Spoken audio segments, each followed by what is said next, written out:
A racist customer humiliates a young cashier, unaware that a stranger in line is about to teach her a lesson she'll never forget.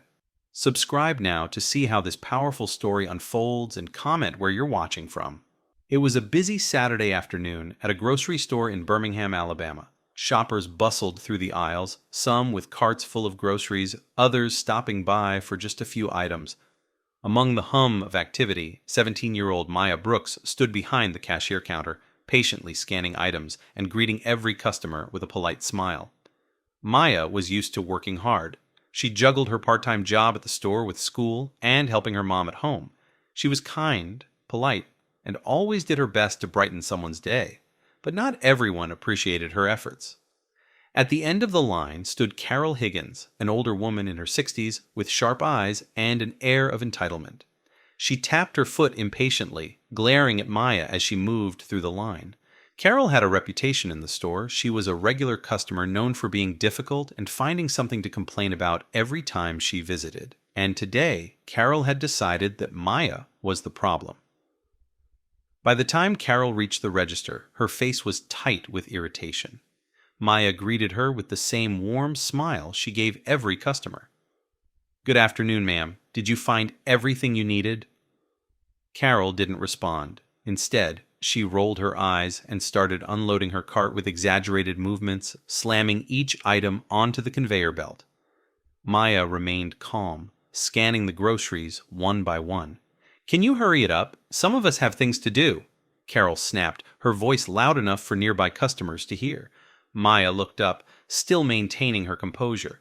"I'll do my best, ma'am." "That's not good enough," Carol muttered. "You people are always so slow."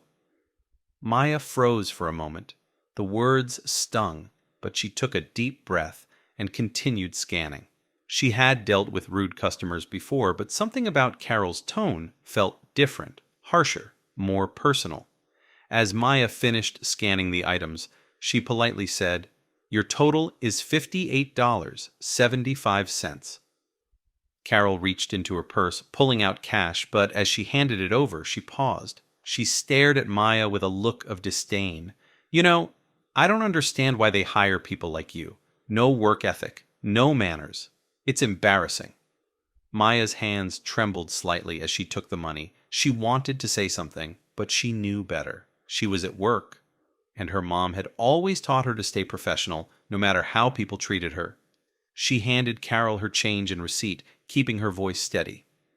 "Thank you for shopping with us. Have a nice day." But Carol wasn't done. "Oh, don't act like you care," she sneered. "You're probably just here because you need a handout." Maya's heart sank, but before she could respond, a voice interrupted from behind Carol. "Excuse me," the voice said, firm and calm. It was a young man in his late 20s. His name was Eric, and he had been quietly observing the interaction while waiting in line. His sharp suit and confident demeanor immediately caught Carol's attention. She turned to face him, her expression shifting from irritation to confusion. "You don't talk to people like that," Eric continued, his tone steady but authoritative. "Especially not someone who's just trying to do their job." Carol's face flushed. "Well, I don't see how this is any of your business." Eric stepped forward, placing his basket on the counter. He looked at Maya, giving her a reassuring nod before turning back to Carol. "It's my business because I'm tired of people like you thinking it's okay to belittle others. You don't know her story, her struggles, or how hard she works, but you think you have the right to judge her? That says more about you than it does about her." Carol opened her mouth to argue, but Eric raised his hand, cutting her off. "You should apologize," he said simply. Carol's eyes widened in disbelief. "Apologize? To her? For what?" "For treating her like she's less than you," Eric replied, "and for assuming she deserves anything less than respect." The store had gone quiet. Customers and employees alike had stopped what they were doing to watch the confrontation. All eyes were on Carol, who suddenly seemed much smaller than she had moments ago. Carol stammered, her confidence shaken by Eric's direct words. She looked around, noticing the growing attention from the other shoppers. She hated being the center of a scene, especially one that wasn't in her favor. "I don't owe anyone an apology," Carol said, her voice faltering. "I was just speaking the truth." Eric shook his head, his gaze unwavering. "If that's what you believe, then maybe you should think about what your truth says about you. Respect doesn't cost anything, but disrespect can cost you a lot more than you think." Maya stood behind the register, her heart racing. She wasn't used to people standing up for her, especially not strangers. She felt a mixture of gratitude and unease, unsure of what would happen next. Carol huffed and grabbed her bags, turning toward the door. "This is ridiculous," she muttered, trying to save face as she stormed out. The automatic doors closed behind her, leaving the store in silence. Eric turned back to Maya, his expression softening. "Are you okay?" he asked.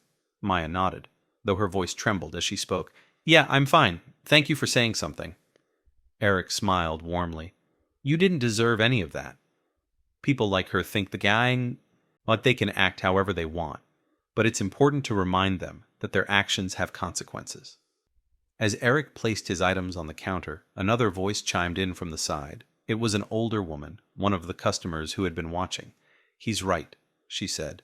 "You handled yourself so well, dear. Don't let people like her get to you." Maya smiled, feeling a wave of support she hadn't expected. The other shoppers began nodding and murmuring their agreement, and Maya realized she wasn't alone. Eric paid for his groceries and paused before leaving. "By the way," he said, "my name's Eric Brooks. I run a nonprofit that focuses on empowering young people like you. If you ever need anything, job opportunities, mentorship, or just someone to talk to, here's my card." He handed her a sleek business card, and Maya looked down at it, stunned. "Thank you," she said, her voice barely above a whisper. Eric nodded. "You've got a bright future ahead of you, Maya. Don't let anyone make you feel otherwise." As Eric left, Maya felt a renewed sense of strength. The day that had started with humiliation had ended with encouragement and hope. She tucked the card into her pocket, knowing it symbolized more than just a kind gesture. It was a reminder that kindness and courage still existed in the world. Meanwhile, outside the store, Carol sat in her car, fuming. But as she replayed Eric's words in her mind, a sliver of doubt began to creep in. She didn't want to admit it, but his words had struck a nerve. She thought about her own actions, her own bitterness, and why she had felt the need to take it out on Maya. For the first time in a long time, she felt something she wasn't used to: shame. Back inside, Maya finished her shift, her coworkers offering her smiles and pats on the back as she clocked out. On her way home, she thought about everything that had happened. She didn't know what the future held, but she felt ready to face it, with her head held high. And as for Carol, whether she admitted it or not, the lesson she learned that day was one she wouldn't soon forget. Kindness and respect aren't optional, they're essential.